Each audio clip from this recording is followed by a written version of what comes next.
और विनोद जी यहीं से शुरू करते हैं जी। मैं आपके विचार जानना चाहता हूं। पहले आप क्या समझते हैं, वन नेशन वन इलेक्शन कैसा आइडिया, अच्छा आइडिया है, होना चाहिए? देखिए, सैद्धांतिक रूप से तो कह सकते हैं बहुत अच्छा आइडिया है, लेकिन व्यवहारिक रूप से बहुत दिक्कतें भी हैं इसमें। मैं सिर्फ प्रक्रिया की बात नहीं कर रहा हूँ, मैं दूसरी बात जिनकी तरफ कभी जो विमर्श में नहीं आई मैं उनकी बात कर रहा हूँ। ये सब की बहुत मुश्किल है, लंबा समय लगेगा, ये तो सब आ चुका है और संवैधानिक संशोधन होंगे, ये प्रक्रिया के सवाल हैं। देखिए, मैं तो डॉक्टर लोहिया का अनुयायी हूँ और पता नहीं समाजवादी पार्टी डॉक्टर लोहिया को मानती है, क्यों वो कर रही है। डॉक्टर लोहिया कहते थे कि जिंदा कौमें 5 साल इंतजार नहीं करती। मतलब ये नहीं था कि 5 साल अगर सरकार से आप खुश ना हो तो सड़क पर उतर के हिंसा करने लगे। मतलब ये था कि सरकार को बदल दें, और सरकार को आप तब बदलेंगे जब चुनाव कभी भी हो सकते हों। यानी आप वन नेशन वन इलेक्शन करने का मतलब जनता से अधिकार छीन लेना है कि बीच में चुनाव, अगर जनता सरकार से नाराज है, असंतुष्ट है, तो सरकार बदलना चाहे और विपक्ष विश्वास प्रस्ताव ला के सरकार गिरा के जनता के बीच जाना चाहे तो वो खत्म। तो एक तरह से जनता का अधिकार जो है ये एक तरह से ये इसका अपहरण हो जाएगा।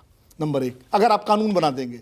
जब होते थे 1952 से लेकर तब कानून नहीं था, वो संयोग था। 52 में पहला चुनाव हुआ, सारे चुनाव साथ हुए। 57 में दूसरा हुआ, सारे चुनाव साथ हुए। उस संयोग व 67 तक साथ होते रहे। जब वो संयोग टूटा तो अलग अलग होने लगे। तो लेकिन इसमें कानून बन जाएगा। जब कानून बन जाएगा तो अगर सरकार गिरती है तो अगला, मान लीजिए 2 साल में सरकार कोई गिर गई अविश्वास प्रस्ताव से, या तो ये कहा जाएगा कि भाई विकल्प लाइए आप उसी में। तो जो जिनको जनता ने चुना नहीं है मुख्यमंत्री बनने के लिए, उनको मुख्यमंत्री बनाइए। जनता ने चुना था उसको, जो गिर गई। तो एक तो जनता के अधिकार का अपहरण, यार जनता के बीच में जाना चाहिए चुनाव के। दूसरा, उस समय की क्या व्यवस्था होगी, राज्यपाल शासन होगा या कैसे होगा, ये सारी चीज़ें अभी जो है स्पष्ट नहीं है। तो एक तो ये अधिकार जनता का। फिर सरकारों की मनमानी, जब अभी चुनाव कभी भी हो सकते हैं, तब इतनी हो जाती है कई बार राज्यों में और उसमें।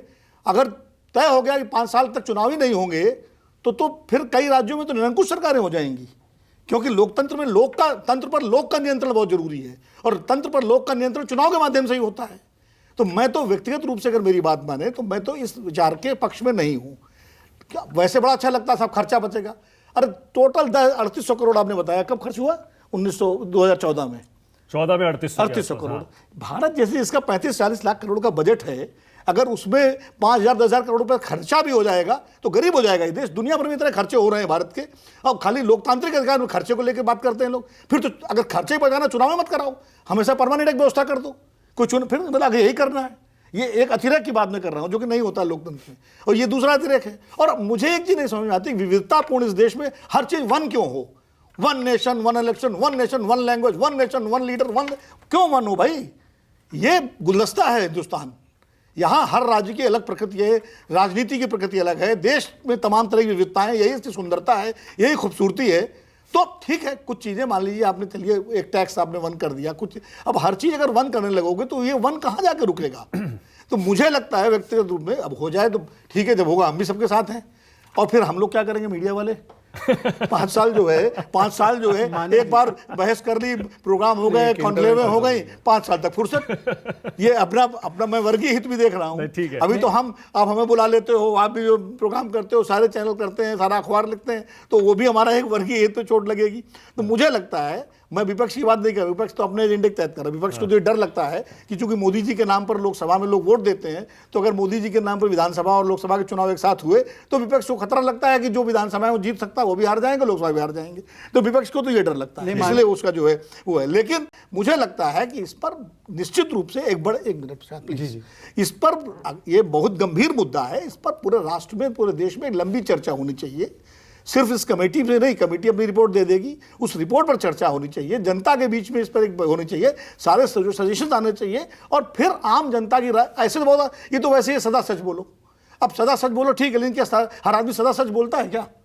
एक इंपॉर्टेंट फैक्चुअल इनकरेक्ट चीज मुझे नहीं, इसको अभी यहीं करेक्ट करना पड़ेगा प्लीज। फैक्चुअल इनकरेक्ट उन्होंने कहा।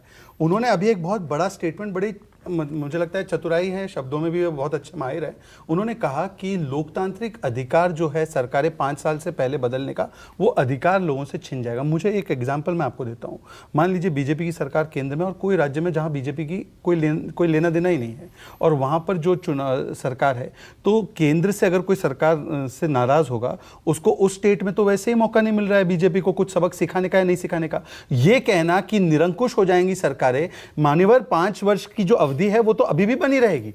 और देखिए दूसरी बात, टर्म्स ऑफ रेफरेंस आपने इस कमेटी की पढ़ी है, उसमें साफ साफ किया है, एक सेकंड मैं आपको पढ़कर सुना रहा हूं। देखिए उन्होंने कैसे इस बात को नहीं बताया। Analyse and recommend possible solution in scenario of simultaneous elections emerging out of hung house, adoption of no confidence motion और defection of any such other event. मतलब कि इस पर भी चर्चा हो कि यदि सरकार अपने कार्यकाल से पहले गिर जाती। अच्छा मान्यवर, मुझे एक बात बताइए, सरकार तो 5 साल के लिए चुनी जाती है और बीच में गिर गई, तो क्या वो लोकतांत्रिक अधिकारों का हनन नहीं है क्या? नहीं, तो ये देखिए कैसे कन्वीनियंटली उन्होंने आधी बातों को बताया और आधी बातों को नहीं बताया। और दूसरी बात, सहयोग से पहली बार जो 67 तक चल रहा था, सहयोग से नहीं वो क्रम टूटा। वो क्रम टूटा क्योंकि इंदिरा गांधी जी ने दुर्भावना के साथ 356 का मिसयूज किया, तो वहां पर उन्होंने सहयोग से टूट गया, ये कहते हैं आप। चलिए, तो मुझे लगता है कि विनोद चला मैंने कहा सहयोग से चला, तो मैं वही कह रहा हूं, ना सहयोग से चल रहा था ना सहयोग से टूटा। इंदिरा गांधी जी ने 356 का मिसयूज किया, इसलिए वो क्रम टूटा। दूसरी आप उसके लिए कांग्रेस अभी भी हो गया। विनोद जी, मैं उसी में मेरा सवाल ये था, आपने जो कहा ना कि 5 साल तक लोकतांत्रिक लोगों का अधिकार छिन जाएगा, तो वैसे भी लोगों को अधिकार तो अभी 5 साल बाद ही वोट देने का मिलता है। सरकार जब गिरती है वो तो तब गिरती है जब कोई विधायक अपने टूट के चले जाते हैं, तो वो तो पहले भी हो सकता था, बाद में भी हो सकेगा, जैसे बिहार में हुआ है जो भूल जाते हैं। तो फिर उसके लिए कानून बनाने की क्या जरूरत है? सरकार बनी नहीं। मध्य प्रदेश में कमलनाथ गए, शिवराज सिंह चौहान आ गए बिना कानून बनाए। एक देश एक चुनाव, फिर क्या चुनाव अलग अलग होते हैं। नहीं, मैं यही कह रहा हूं कि अगर बीच में चुनाव होने वाली स्थिति जैसे कह रहे हैं जो टर्म्स ऑफ रेफरेंसेस में है, तो चुनाव अगर बीच में होने ही है तो फिर एक देश एक कानून की बात। मैं उसका समझा देता हूं, स्पेसिफिकली समझा देता हूं, उसका स्पेसिफिकली समझाने देता हूं। एक मिनट यार, इतना अधीर मत हो भाई। जब बात अधीर का पूरा कर ले, उसके बाद अधीर रहने सरकार पे रहने दो। आप मैं फैक्चुअली बता रहा हूं। देखिए हंसने पूरा तो कर ले। अगर कोई आपको छोटा ही है आपसे, पर आप अपनी बात को बता रहा है, विद्वान हो, आप विद्वान हो, आप हो सकता है कि मेरे ज्ञान पर मजाक मजाक नहीं, वो उनकी बात पूरी कर ले, फिर जवाब दीजिए। आप पूरे रेफरेंस तथ्य के साथ रखते हो। मैं उसको क्या कह रहा हूं, मैं तो एक्सटेम्पोर बोलता हूं, मैं कोई कागज पत्थर या वो लेके नहीं आता। मैं फैक्ट्स के साथ बोलता हूं, आप रेटोरिक पे बोलते हैं, आपकी बात रेटोरिक पे नहीं बोलता, मेरे फैक्ट्स आप कभी चैलेंज करते नहीं। अब आपने घुमा दिया कि मैंने कहा कि सर संयोग से, मैंने कहा संयोग से चला, चूंकि कानून नहीं था। 52 में 67 में सरकारें गिराई गई, तोड़ी गई, सभी सरकारें बनी, वो सब बना, तो वो संयोग टूट गया। मैंने ये कहा, आपने उसको घुमा दिया कि इंदिरा गांधी की कोई सर्टिफिकेट थोड़ी दे रहा हूं। मैं खाली ये कह रहा हूं कि जो अभी तक आज की तारीख में, अभी चूंकि जब ये व्यवस्था, ये तो अभी टर्म्स ऑफ रेफरेंसेस में है, कमेटी की रिपोर्ट आएगी, कमेटी सुझाएगी कि क्या हो सकता है अगर बीच में सरकार गिर जाए, अविश्वास प्रस्ताव या उसमें एक है ना कंस्ट्रक्टिव विश्वास प्रस्ताव। क्या आप राइट टू रिकॉल की तरफ इशारा कर रहे हैं क्या? नहीं, राइट टू रिकॉल तो अभी संविधान में है नहीं।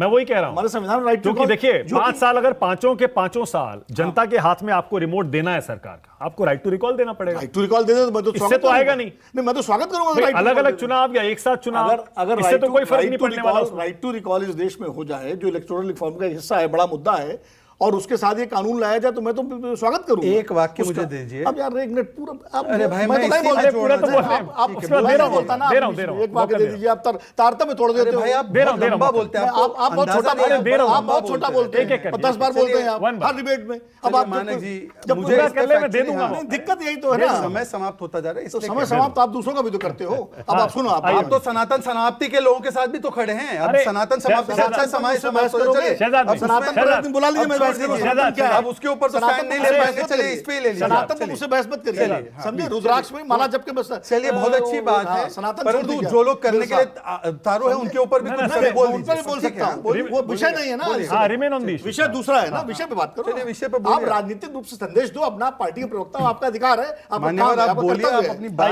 लेकिन आप मुझे, अब दिक्कत क्या है कि इनका काम है बोलिए बोलिए कि डिस्टर्ब करो सामने वाले को, बात ही ना कर पाए, उसको आप तारतम्य तोड़ दीजिए उसको। बोलिए तो वो तो हर प्रवक्ता की स्ट्रेटेजी होती है। मैं ये कह रहा था कि अगर राइट टू रिकॉल जैसी चीज आ जाए तो बहुत क्रांतिकारी और ऐतिहासिक कदम होगा, और उसके साथ ये भी आप ले आइए तो जनता का अधिकार भी सुरक्षित है। ये भी मैं खाली ये कह रहा हूं कि देखिए, इसमें बहुत सारे जोखिम भी है। तो कमेटी अगर इस पर विचार कर रही है तो उन पर भी विचार करना पड़ेगा।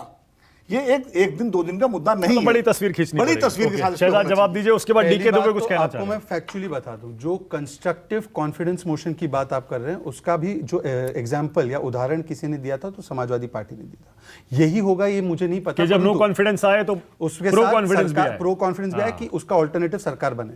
मैं अभी कुछ नहीं कह रहा कि यही होगा नहीं होगा, परंतु एक फंडामेंटल डिफरेंस मुझे समझाने दीजिए। विनोद जी, जब लोकसभा का कोई सांसद दुर्भाग्यपूर्ण तरीके से उसका देहांत हो जाता है और उसके बदले में अगर मान लो चुनाव करना है, तो जब उसका चुनाव होता है तो उसका केवल उतनी अवधि के लिए होता है। मतलब 2017 में मान लो कोई सांसद गुजर जाता है तो 2019 तक ही चुना जाता है। इसके उलट जब स्टेट गवर्नमेंट एनसीएम के बाद, नो कॉन्फिडेंस मोशन के बाद नहीं बनती ऑल्टरनेटिव और चुनाव पे जाते तो फिर वो 20 जब से गिरी है तब से 5 साल की अवधि होती है। तो इसीलिए फिर वो साइमल्टेनियस क्रम जो होता है वो बिगड़ जाता है। उसके विषय में इस पे अब चर्चा हो सकती है कि क्या जो लोकसभा में सिस्टम है वो सिस्टम स्टेट गवर्नमेंट के लिए हो, जबकि नो कॉन्फिडेंस से गिर जाए सरकार, ऑल्टरनेट ना बने तो उसकी अवधि उतनी रिमाइंडर के लिए चुनाव हो रिमाइंडर जाए। के लिए अच्छा। एग्जैक्टली। अच्छी बात है। तो मैं ये बात कमेटी समझाने की का कोशिश कर रहा था रिपोर्ट मान्यवर विनोद जी, जो इतना मैं उनको रिस्पेक्ट करता हूं वो मेरे से खफा हो गया। मैं ये समझाने की कोशिश अभी ये सारी चीजें कयास हैं। हाँ। जब तो ये तक कमेटी कयास की है रिपोर्ट नहीं आती है और कमेटी क्या सुझाती है तब उसकी मेरिट पे हम चर्चा कर बिल्कुल सही है। डीके